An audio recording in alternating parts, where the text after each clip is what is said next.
La mañana nos encontramos con el tributarista José Verona. Hay todo un debate sobre el futuro de políticas tributarias del país en el Congreso, pero esta mañana nos ha sorprendido otro tipo de noticias que sin duda pues también está relacionada.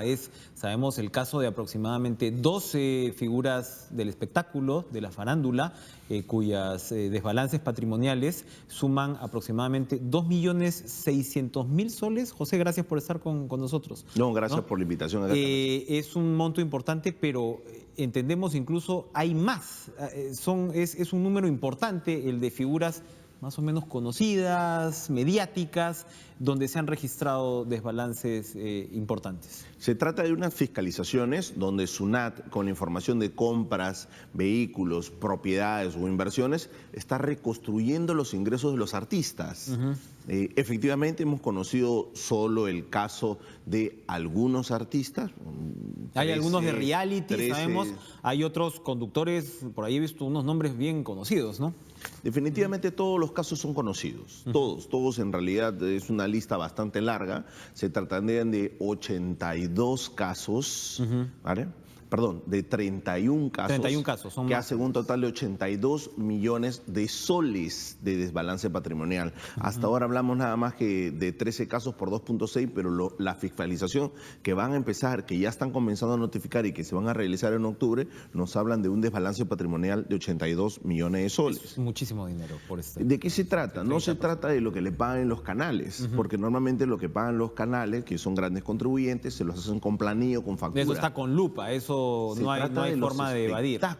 Los espectáculos que hacen de provincia, los shows que hacen en determinadas discotecas. Maestros de ceremonias, quinceañeros, circos, en fin, toda esta todo agenda, ese ingreso, ¿no?, que han estado teniendo suma este desbalance patrimonial mayor 80 millones de soles. ¿Por qué?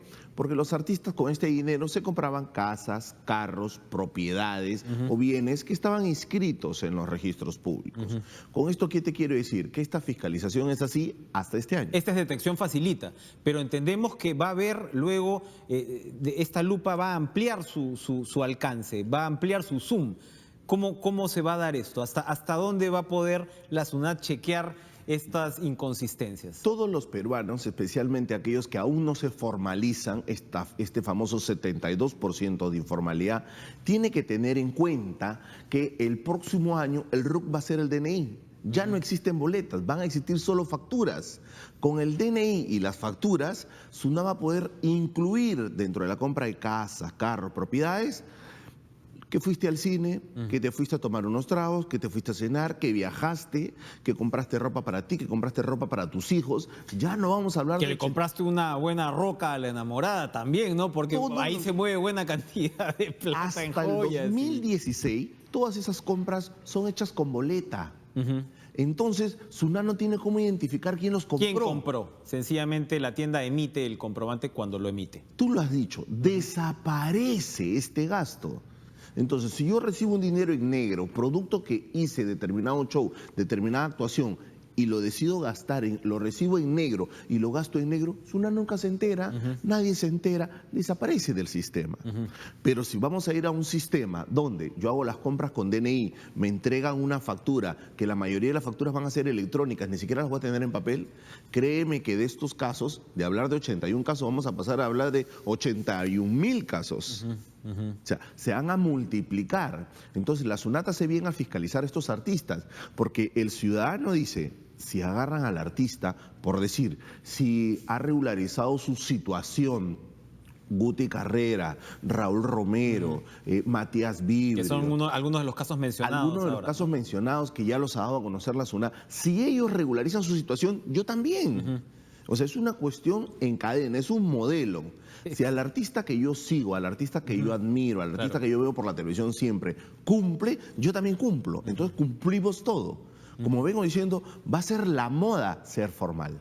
Qué interesante. Ahora que hablábamos con Juan Sheput sobre el tema del debate de la llamada TV basura y todo, da para todo. Entonces, la sociedad del espectáculo, no solamente le pongo a mi hijo el nombre del artista, sino también puedo ver qué me puede pasar a mí, ¿no?, con mis costumbres tributarias, mirando la situación de tal o cual artista. Y como tú lo acabas de decir, ¿qué me puede pasar? Estos casos son casos de inconsistencias detectadas. Puede ser que la SUNAT también se equivoque y el artista tenga un préstamo de un banco que le dieron y con eso compró, o una herencia de una abuela y con eso compró. Tiene que estar documentado. Entonces, luego de detectar la inconsistencia o la diferencia, SUNAT fiscaliza y SUNAT ahí determina si hay o no hay desbalance patrimonial. SUNAT ahí determina si hay o no hay injustificado incremento patrimonial. Pero lo más grave es, si SUNAT encuentra dolo, estaríamos bajo un caso de defraudación tributaria y podría meterlo en la cárcel. Entonces son 4 momentos. SUNAT me detecta, SUNAT me fiscaliza, está comprobado. Cuando comprueba SUNAT que hay injustificado incremento patrimonial o desbalance patrimonial, en ese momento yo tengo 2 opciones como artista. O rectifico, quiere decir, declaro mis ingresos, pago el impuesto que no pagué, o peleo con SUNAT y SUNAT tiene la opción de denunciarme por defraudación tributaria si encuentra dolo, quiere decir intencionalidad en que yo no quería pagar impuestos. Ahora, José, aquí lo interesante ya, adentrándonos en el debate, es que se confrontan 2 perspectivas muy claras, ¿no? Hay personajes en el nuevo gobierno que han sido sumamente críticos con la SUNAT, ¿no? Y que, bueno, se ha anunciado pues una reforma que tiene mucho que ver, el mensaje subyacente es la SUNAT le da muy duro al consumidor, la ciudad le da muy duro al ciudadano. Esto nos dice otra cosa, esto nos dice, por supuesto, que la evasión y la defraudación es moneda de todos los días y cabe preguntarse si la SUNAT ha estado o no ha estado haciendo las cosas bien. De repente hay quienes dirán, tan mal no está. Yo te puedo decir que SUNAT es un conjunto de peruanos, es un conjunto de personas profesionales que lo que se dedican es a recaudar el dinero con el cual se hacen las obras de todos los peruanos. Ha habido un modelo, un sistema, no responde a la cabeza, no responde a los gerentes, no responde a los auditores o a los ejecutores coactivos. Era un modelo integral establecido que priorizaba recaudación.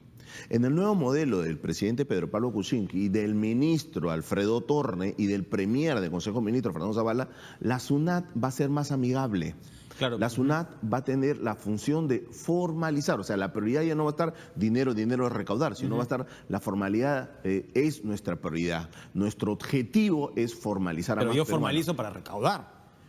En realidad no, esa visión que tienes es una visión de la gestión que viene hasta ahora. Yo no formalizo para recaudar. Yo formalizo para que mi economía esté limpia. Yo formalizo para que los peruanos ya no tengan el dinero caminando a pie y sean presa de robos. El dinero va a estar en el banco porque yo ya no temo. Puedo decir recaudo menos, pero voy a tener una economía más legal. No, ambas cosas. Recaudo más, porque si yo formalizo, son más los peruanos que pagan impuestos. Hoy tú te vas a Mesa Redonda, Mercado Central, Gamarra, Polvos Azules, Pueblos Rosados, los mercados de los conos, nadie declara. ¿Y qué pueden pensar los artistas que están en esta lista que suma, como usted dice, 80 y pico millones de soles en desbalance? ¿Cuál de las 2 perspectivas les va a gustar más? Los artistas lo que van a decir, se acabó el recreo, se acabó la fiesta. Como decía en la campaña Pedro Pablo, se acabó el recreo. Es decir, tú puedes seguir fiscalizando mientras cambias esa filosofía. Una cosa una cosa no altera la otra, porque acordémonos que el nuevo modelo, la reforma de PPK, se basa en que todas las personas van a ser contribuyentes SUNAT porque el nuevo RUC va a ser el DNI. Y en ese sentido, las empresas ya no van a emitir boleta, van a emitir factura. Y ahora tributar va a ser más fácil, más barato, ¿correcto? Entonces, yo voy a fiscalizar lo pasado, porque tuvo un sistema hasta hoy. Y de aquí adelante voy a dar un nuevo sistema con facilidades. Usted lo que me dice puede colisionar en el Congreso. En el Congreso toda esta reforma tiene varios componentes, no es uno solo. Y la atención de la clase política se ha centrado en el asunto de la reducción del IGB. El planteamiento del gobierno es reducir en total 3 puntos de IGB. Se considera que es demasiado alto frente a otros IGBs de la región, y la respuesta de la clase política y de la oposición particularmente es decir, ojo, la recaudación minera cae, la economía internacional pasa pues por momentos de incertidumbre y usted me está diciendo, gobierno, que va a recaudar 3.000 millones de soles menos por propia voluntad. El gobierno responde y dice, ojo, que yo estoy bajando dividendos, subiendo el impuesto a la renta, es parte de un paquete. ¿Qué pasa si el Congreso no le aprueba ese tema del IGB? ¿Se cae el resto de la reforma tributaria para el gobierno? Son 13 medidas. Si el Congreso no aprueba la reducción de un punto del IGB, pasaríamos de 17 a 18, no se cae la propuesta. Sencillamente el gobierno como tal va a recaudar muchísimo más dinero. Lo que queremos es de que... Porque igual vas a subir renta, ¿no? Entonces, digamos, el resto no necesariamente. Y ha sido innecesaria la mezcla de suposiciones irreales que ha hecho los últimos analistas en las últimas 2 o 3 semanas. Todos han sacado su calculadora. No ha sido, subo el impuesto a la renta porque va a bajar el IGB. No, falso. Subimos el impuesto a la renta, o se pretende subir el impuesto a la renta porque la rebaja 28% no funcionó. Hemos tenido un impuesto que fue la a la del renta gobierno pasado. Del gobierno pasado se bajó el 2015. Y que en enero se supone que el cronograma sigue bajando la renta. Entonces eso hay que cambiarlo, ¿no? ¿Por qué? Porque el 2015 y el 2016 bajó el impuesto al 28%, el impuesto a la renta al 28%, pero no hubo inversión. El motivo es, lo bajo a 28 para que haya inversión. Si no hubo inversión, ¿para qué lo bajé? No tiene sentido. Entonces, el argumento por el cual se sube el IGB, el impuesto a la renta de 28 a 30%, es porque el 2015-2016, bajando al 28, no hubo inversión. Ahora, cuénteme. ¿Para qué mantener algo si no hubo inversión? Y lo más importante, el paquete de 13 medidas es una verdadera reforma tributaria que no la hemos vivido en los últimos 25 años. Siempre ha habido parches. En este momento lo que se está viendo es una reforma integral. ¿Vale? Este nuevo mensaje en el cual las personas que están en planilla pueden no pagar impuestos hasta 3.950, los que emiten recibos por honorarios no van a pagar impuestos hasta 5.760 soles, es más dinero en los bolsillos de los peruanos. Y la pregunta es, ¿y cómo lo hace? A cambio de que aquellas personas que están en planilla o recibo por honorarios compren con factura. En el momento que ellos compren con factura, inmediatamente se ganan la deducción de no pagar impuestos en planilla hasta 3.950 y en recibos por honorarios hasta 5.760. Como parte de la reforma que se está planteando, por ejemplo, en la reunión que la bancada prista tuvo con el premier Zavala, Jorge del Castillo, entiendo yo, llamó la atención sobre el asunto de las detracciones impositivas, ¿no? Y les ha dicho, ojo, que varios miembros del gobierno han sido directivos de empresas importantes. ¿Dónde puede haber un problema ahí con la política de detracciones para las empresas? Las detracciones es un modelo que hace una caja para que las empresas puedan pagar impuestos. En los últimos años, los últimos 5 o 6 años, las detracciones se han masificado. Antes era solo para sectores de alta evasión. ¿Y qué ha pasado? Hay mucha caja inutilizada en el Banco de la Nación y hay mucha caja inutilizada en SUNAT por ingreso en recaudación. Lo saludable para este sistema es que, primero, ya no debe haber ingreso en recaudación. O sea, el dinero debe mantenerse en las cuentas del Banco de la Nación para que las personas puedan pagar. Y segundo, aquel dinero que está sobrando en SUNAT en detracciones, debe haber una campaña masiva de devolución de ese dinero al contribuyente para inyectarle capital a las empresas y que sigan funcionando. No puede haber conflictos de interés no se puede terminar favoreciendo a determinadas empresas. De ninguna manera. Justamente la reforma ha sido redactada y ha sido pensada de manera nacional. No hay ningún sector coyuntural. Están favoreciendo exportadores, están favoreciendo a la selva, están favoreciendo a la pesca, están favoreciendo a agroexportadores. No, es nacional. Otra objeción, cuando se dice bajas el impuesto a los dividendos es el que recibe utilidades, es el dueño de la marmaja, el que tiene el mango de la sartén, el rico, pues en resumen. Si estás bajando impuestos a los dividendos, le estás ayudando a los más ricos. No, eso es falso. ¿Qué pasa con eso? Eso es falso. Los dividendos se le paga a cualquier empresa. Si una persona nos está viendo en este momento y tiene una empresita que vende 5.000 soles al mes, 60.000 soles al año, él no tiene sueldo porque esa persona es dueño de la empresa. Entonces, ¿cómo recibe su plata? A través de las utilidades. Te cuento lo que pasaba con las utilidades. Al bajar el impuesto a la renta a 28%, se subió el impuesto a las utilidades a 6%. Exactamente. ¿Vale? Ese fue el balance. ¿Qué ha pasado? Y antes era, hasta el 2014, era 30% de impuesto a la renta y 4% impuesto a las utilidades. Cuando se baja a 28, se sube a 6%, todas las empresas dejan de pagar utilidades. Ahora, ¿cómo se paga? Bono anual. Le ponen que si suben las ventas en 1%, le pago 200.000 soles de bono anual al gerente general. Ya. El bono anual no paga impuestos. Y no paga impuestos. Entonces no paga impuesto de utilidades. ¿Qué están haciendo? Estamos generando que todas las empresas Interesante. alteren sus números reales, no repartan utilidades y usen el mecanismo de los bonos para poder pagar este dinero. Entonces estamos motivando que se burle más la ley. Para terminar, José, esta opción que quiere presentar el gobierno a las pequeñas empresas del 10 por 10, ¿no? El 10%, ¿no? Durante 10 años de impuestos o el 2.5% sobre ventas, ¿no? Esa selección, esa escogencia, ¿es adecuada? Es lo mejor que le puede suceder al Perú. ¿A dónde se va a inclinar una pequeña empresa? ¿Hacia ya llenar el formulario, como se dice, ¿no? Con el 10 por 10 o sencillamente mantenerme en ese 2.5%? ¿Qué le conviene y hacia dónde cree usted que se va a inclinar la mayoría? A ver, el 10 por 10, este sistema se va a dar para empresas que vendan hasta 1 millón de soles. Ya. Estamos hablando de más de 430.000 empresas que venden menos de 1 millón de soles, van a pagar 10% impuesto a la renta. Ya.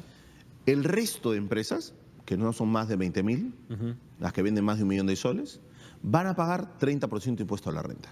Claro, eso en O el sea, caso. la Ajá. subida del 30% de impuesto a la renta solo va para menos de 20.000 empresas. Pero al que le dicen para que se formalice que también tiene la opción de pagar el 2.5% sobre las ventas, Al que se formalice y quiere pagar... ese está en el mismo rango del 10 por 10. ¿Qué es lo que pasa con el 10 por 10 y el 2.5? El 10 por 10 es 10% de las utilidades. El 2.5 Sobre es las ventas. 2.5 de mis ventas, de mis ingresos. ¿Sale al final más o menos similar para que el televidente no entienda? sale similar, no sale similar. ¿Qué conviene más? Te conviene en el país que vivimos, donde es el deporte nacional, comprar facturas falsas, comprar facturas de favor, meter facturas que no te corresponden, te conviene ir a pagar 2.5 sobre los ingresos. ¿Por qué te conviene pagar 2.5 por los ingresos? No necesitas probarle a SUNAT la factura de compras. Pero entonces a lo que voy es que la opción que está dando el gobierno va a seguir generando esa mala costumbre. No, al contrario, vamos a formalizar nuestra economía. ¿Por qué? Porque yo solo me voy a fijar en las ventas que tú tengas, pero de todos los peruanos. ¿Cómo controlo cuánto vendes tú? En base a lo que compraste. ¿Y cómo sé lo que compraste? Porque todos los peruanos me van a dar la información de lo que vendieron. Eso está amarrado con el tema del DNI. Entonces, Todo está amarrado con el tema del Bien. DNI, todo está amarrado con el sistema de la factura electrónica. O sea, vamos a vivir un cambio tal que si tú no me lo declaras, tranquilo, todos los que te vendieron me van a dar información. Y para yo lo voy a controlar. cruzar con lo que con la información que tú estás dando y lo voy a tener de inmediato. Acordémonos que la factura electrónica es el Facebook de SUNAT. SUNAT va a conocer al instante, así como tú subes una foto al Facebook al segundo cuando emitas una factura, SUNAT conoce y le va a decir like, compartir o comentar. Bueno, vamos a ver, probablemente no tenga muchos likes de todas maneras, pero es una reforma que yo creo que hay que seguir con mucho interés y es fundamental porque finalmente lo que hablamos es de formalizar un país que no va a poder seguir creciendo mientras tenga su economía, la mayor parte de su economía debajo de esta sombra. Créeme ¿no? que va a tener muchos likes, porque hablamos nada más de 400.000 empresas que son las que van a tener que pagar este tributo de impuestos a los ingresos contra 5 millones de peruanos que ya se encuentran en planillo con recibos por honorarios. Tenemos 7 millones de por supuesto, peruanos quieren sus beneficios. fuera de la economía que Quieren sus queremos beneficios. meterlos y todo este sistema va a caminar hacia un país más justo y más unido. Muy bien. José Verona, tributarista, muchas gracias por estar con nosotros. Nos ha iluminado, creo, en parte de lo que es siempre un terreno complejo, que es fácil simplificar, ¿no? Que es fácil reducirlo, valga la redundancia, la reducción del IGB va mucho más allá y ojalá pues que llegue a buen puerto. Gracias otra vez por estar con nosotros esta mañana, 8:14, me voy a una pausa, regreso de inmediato, no se vayan.